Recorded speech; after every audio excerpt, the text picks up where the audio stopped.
Alright, before we begin, I need to go over a few things. I have never done a nuzlocke before, and I guess this technically still doesn't count as one? I don't know. It depends how strict the whole nuzlocke community is, but basically I abide by all the rules of a typical nuzlocke where I name them so I get attached, and if they faint, I can't use them anymore. But the additions that I add is that I can catch any bug type I want. If it faints, I can't use any of that same species. So, under these rules, I can technically run out of Pokemon. Got it? Good. Grab your popcorn, use the restroom, get comfy, because we're in it for the long haul, baby. Oh yeah, also, I should mention that I've never played this before, so that should be interesting. Here goes my Pokemon kinda sorta but not really nuzlocke. A long time ago, I witnessed a finals Pokemon match where the upcoming challenger took the throne as the new champion. And ever since then, that very moment motivated me to one day embark on my own journey. Today was the day that me and my neighbor Hop became official Pokemon trainers. Hop's older brother Leon was none other than the undefeated champion of Galar, and he was going to endorse both of us so that way we could compete in the Pokemon Gym Challenge. And I was like super hyped because I wanted to, for the longest time, assemble the most powerful bug team. Don't judge me. I like bug Pokemon, alright? Unfortunately, Leon didn't have any to start out with, so I chose Sobble. I named Sops, my very first Galarian Pokemon. Right off the bat, Hops challenges me, and at first I thought a 1v2 was a bit unfair, but then Sops quickly learned Water Gun and swept Hops' team. I wonder if this is what our future encounters are gonna be like. I was about to leave on my journey, but Hops needed help finding a stray Wooloo, so navigating through the foggy forest, we didn't find the Wooloo, but some weird giant dog. It was pretty random stuff, but we did end up finding the Wooloo. Take your sheep. Alright, now we can officially leave. Strapped on my Tanjiro box of a backpack, and together with Sops, our journey has officially begun. Route 1, we ran into some of the new locals. Ugh, why is everything so weird? Oh, thank goodness, finally something that I actually recognize. Ugh! What happened to you? I wasn't entirely sure if there were any bugs in the area, but sure enough, I found this thing called a Grubbin, and I named it Whoomps, my very first bug Pokemon. I am excited to see what you'll become, Whoomps, since I've stopped paying attention after Unova region. And just like that, I had Sops, Whoomps, and Blinks. We didn't get that far into the journey when Hops challenged us yet again. Anyways, fun fact, Blinks evolved from the battle, so thanks for the free XP and money. This old lady and another lady named Sonia were watching, and they were like, dang, alright, you can participate in the gym challenge. Well, why thank you, random people I just met. I feel like I didn't really need your permission, but I appreciate the support. Off to Motostoke City. On a plane, train, or a car. Welcome to Tower War Draw, the ultimate mobile game of strategy. Enjoy the holidays with Monopoly Go. But I appreciate the support. Off to Motostoke City. We arrive at something called the Wild Area, and that is where I run into a Carablast. And if you don't know, Carablast's evolved form as Cavalier was like super cool, super strong, and would make a great addition to the team. And I really wanted one because I've never had one before. But then I unfortunately remember that you need to trade for it, and I didn't have anyone to trade with, so this thing was pretty much useless. Moving along the way, we barely avoided complete catastrophe when Sops almost died to a level 30 Piloswine.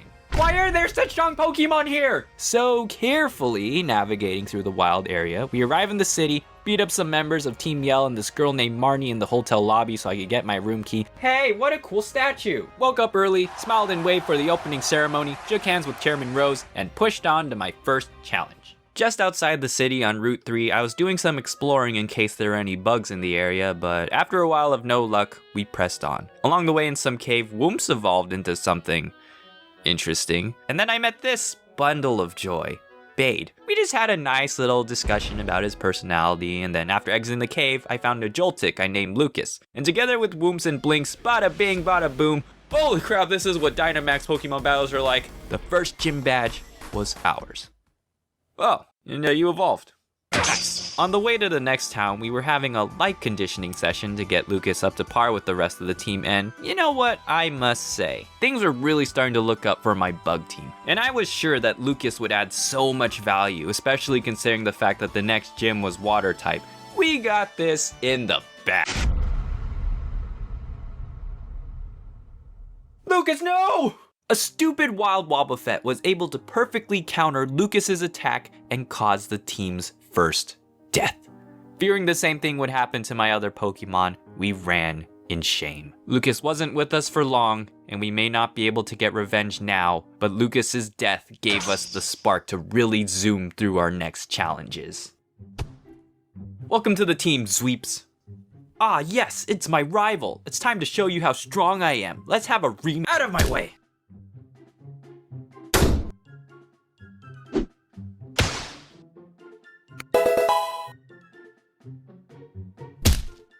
I don't really like you, dude, and your attitude sucks. Also, where the heck do you think you're going, Harold? Our next gym challenge was Kabu, home of the bane to almost all my bug types. My newest member, Harold, was pretty much useless here, so Sops was going to have to carry this one. Going through the challenges where we had to team up with randos and catch Pokemon for points, I thought it was a good idea to use my recently evolved Sweeps since it was the best choice to clear each one. But on the final challenge, Sweeps was backstabbed and perished. Okay, I honestly felt pretty guilty about what happened, but how the heck was I supposed to know that the other trainer was gonna betray me like that? You mo-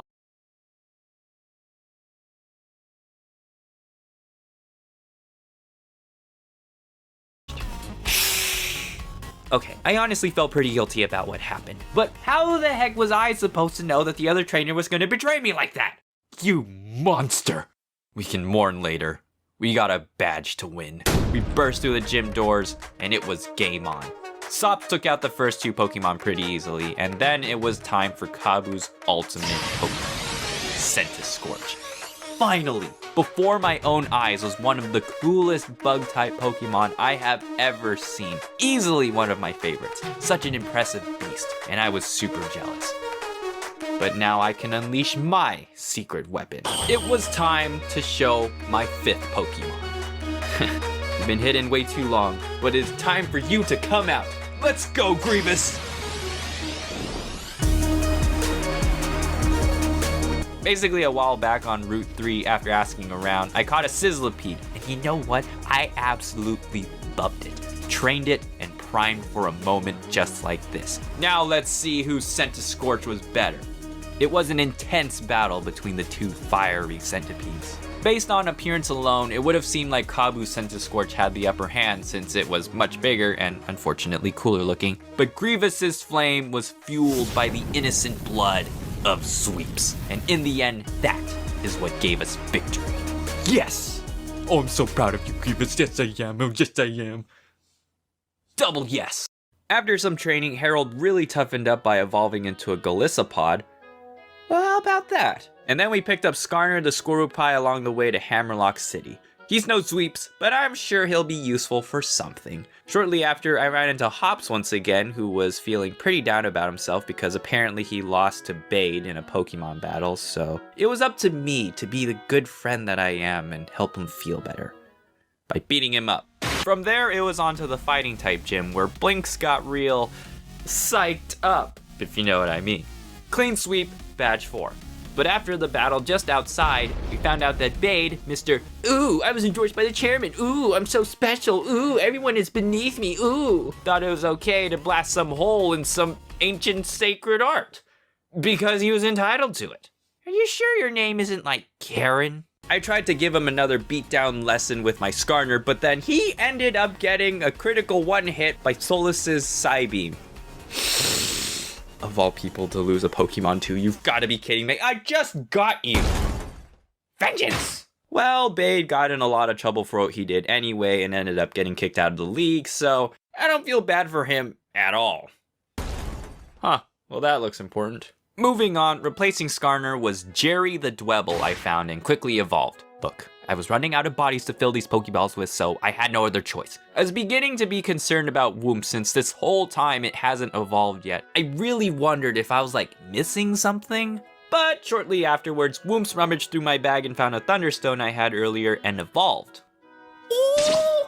I had this suspicious feeling that the next gym leader, Opal, primarily uses fairy types. Just a hunch. And, gee, it would have been real nice to have somebody who could deal with fairy types right about now if it wasn't for a certain person. But even so, Wumps and Grievous managed to sweep right through because fairy types are stupid.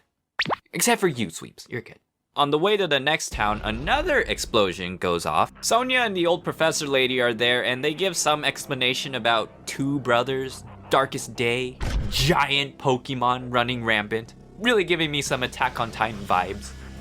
So I left them to go deal with that, and I moved on to Route 8 where I picked up Nom Nom the Snom. Gordy was the 6th gym leader who used rock-type Pokemon, but they quickly sank under the brute force of Harold and Sops. Oh yeah, and Jerry spamming Dig. Then it was on to Pierre.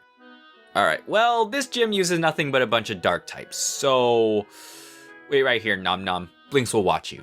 We'll be right back. Give me that! Okay, let's go. Okay, 2 times could just be a coincidence, but 3 times... Turns out giant Pokemon are spawning all over the place. Fear of Titan's rising. I had this feeling that this was only the beginning of something really bad, that maybe I should help.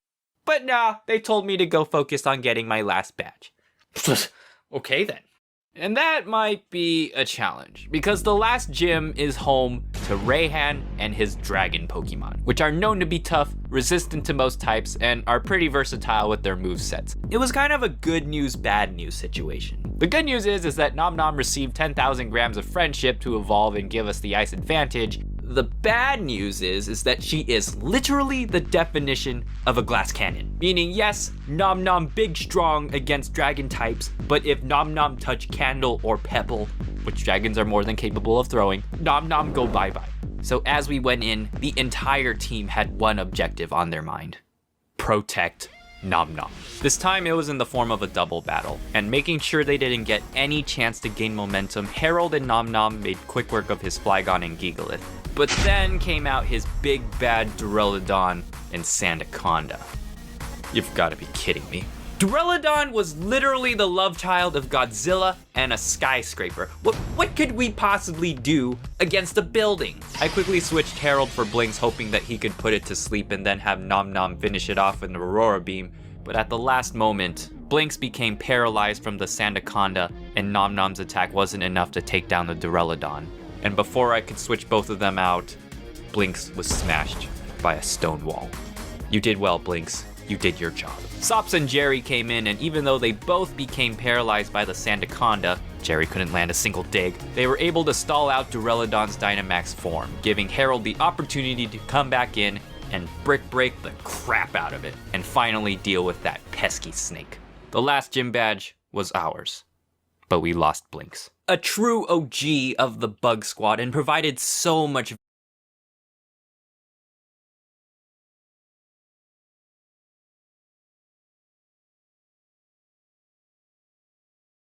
value to the team. I was not sure if I could find anyone to fill his spot this far into the journey. I think Sonia was trying to talk to me, possibly about some more end of the world stuff, but I was too sad about Blinks to really pay attention. A world without Blinks is not a world worth living anyway.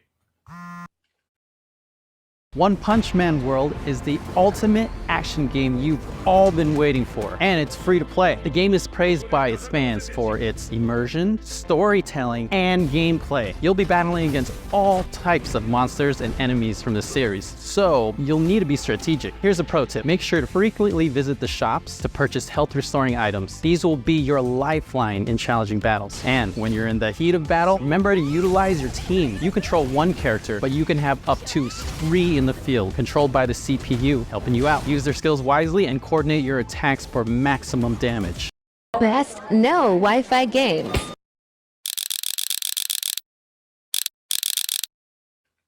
I had to take a few days off to prepare my team and our newest member for the final challenges, but once we were ready, we arrived in Winden City and stepped through those stadium doors for the quarterfinals. Almost there.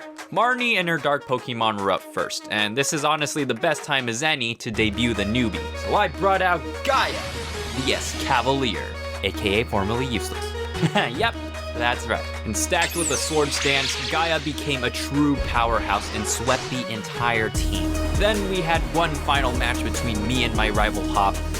You probably already know how that went. Sops came out for one last fight, and we ended the rivalry. Yep, it really was his last fight. And honestly, not bringing Sops into the final match was probably one of the hardest decisions I had to make so far. My very first Pokemon, and the one that has watched over all of his teammates and saw them grow into the team they are now. But I believed with this team, even Jerry, we had the best chance of winning. Sops will be with us in spirit. A lot of stuff happened in between leading up to the semifinal to final rounds, but to summarize, celebratory dinner, evil staff of the key, tall building, crazy secretary lady, a tiny hint that Rose is actually bad and was behind the explosions, but meh, that's totally not a cause for concern. Ew, it's Bait again, but he's less of a douchebag. Boom boom, smash through the gym leader rematches, and Gaia bonks Duraludon in the face. We land in the finals. And now we have come face to face with champion Leon. Every battle, everything we have been through has led us to this moment. It was time to show the world just how powerful my bug Pokemon truly are. And never mind, Rose is evil, and apparently the darkest day has begun. Well, that sure complicates things. Way to read the room, dude. No, this video's long as it is. Whatever, I will go save the world, I guess. Using 200 IQ, Hops was pretty sure that the dog we ran into at the very beginning was important and could help us, so we headed back to our hometown to find it. And trekking through the creepy woods, we don't find the dog, but a rusty old sword and shield. I guess those will have to do. We rush back to Hammerlock City's power plant and we find Chairman Rose going off about Gallard's power supply crisis that's potentially coming in 10 years, and to stop it, he summoned this Eternatus thing hoping he could control it and harness its power. You summoned a what now? Just my opinion, man, but a plan involving control of a legendary being with powers beyond understanding usually doesn't end up going well. Basically, your plan is stupid. Rose didn't like that and he was gonna try stop me with his team full of steel Pokemon, so I left Grievous to deal with him. I head upstairs to find Leon and what the heck is that? No, that's a Yu-Gi-Oh monster, not a Pokemon. What kind of Pokemon would look like that? I quickly found out that almost none of my Pokemon would be able to damage it without dying, so,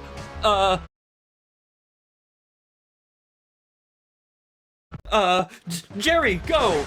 Jerry made it mad. Eternatus then turned into this giant starfish thing. Yeah, that didn't make a whole lot of sense. And then we're like, Rusty Sword and Shield! The dogs show up, merge with the stuff, and we defeat Eternatus, where I catch it with a teeny tiny Pokeball. Crisis averted. 3 days later, after one of the largest tangents ever, saving the world, we are finally back to our match. Here we go. Today, we finally face off against Leon. Wooms lucked out with a quick claw boost and was able to take out both Aegislash and Rhyperior. Don't ask me how many Sneasels I needed to get through to find one. Leon's Dragapult was a tough one though. I was hoping that Nom Nom would be fast enough to take it out, but Nom Nom was outsped and was met with a flamethrower. I'm sorry, Nom Nom, we couldn't protect you that time. Grievous came out and was able to coil up and crunch the crap out of the Dragapult, as well as leech life the monkey for some healing. And then Gaia was able to win head-to-head against his Haxorus. And then finally, his last Pokemon, Charizard. But even though we outnumbered him 5-1, I didn't feel any better considering the fact that his Charizard still had pretty much every advantage over all my Pokemon. To deal with his Charizard, I had 3 choices. Harold, who could hopefully beat Charizard with water attacks, Wumps with electric attacks, and then Jerry with rocks. I sent out Harold first, hoping that he could end it right then and there, but Charizard got the first strike, and with a powerful air blast, Harold was one shot. Oh crap. I sent in Wumps hoping for another Quick Claw boost Thunderbolt, but that too failed, and Wumps was burned to a crisp. 2 of my strongest Pokemon and my best chances to beat Charizard were both wiped out in an instant. At this point, victory was very bleak. If Jerry dies, Charizard will have no trouble defeating my remaining Pokemon. And it will be over. Jerry, you weren't our strongest team member and often the butt of many jokes, but right now, you are our last hope. Oh, we're screwed. Jerry stepped onto the battlefield and Charizard raised a stone wall that came crashing down and staring into the face of imminent defeat. Well, I might as well surrender at this point. spare the rest of my Pokemon. But Jerry was still standing. I don't know. Chunk it up to high defense, or the fact that Jerry had a giant rock to protect him? No, it was like the true power of friendship. This was our chance. I made Jerry jumbo-sized, and we showed that oversized Barney what it's like to get squashed by a giant rock. And it was at that moment we won. We completed the Pokemon Sword, kinda sorta, but not really Nuzlocke. It was a bittersweet moment since Gaia, Grievous, and Jerry were the only ones who survived. But even so, this victory goes just as much to all the other team members who brought us to where we are now. Lucas, Sweeps, Skarner, Blinks, Sops, Nom Nom, Harold, and Whoops, you are all champions. Some might say that this is a good place to stop and be satisfied, but now that I'm here, I realize that my journey isn't over. Achieving this title of Bug Champion of Galar is not an ultimate goal, but a mere stepping stone in my life. So with my team, I am setting out to continue on my journey, because I am sure somewhere out there, more challenges are waiting for me. And I say, bring it on.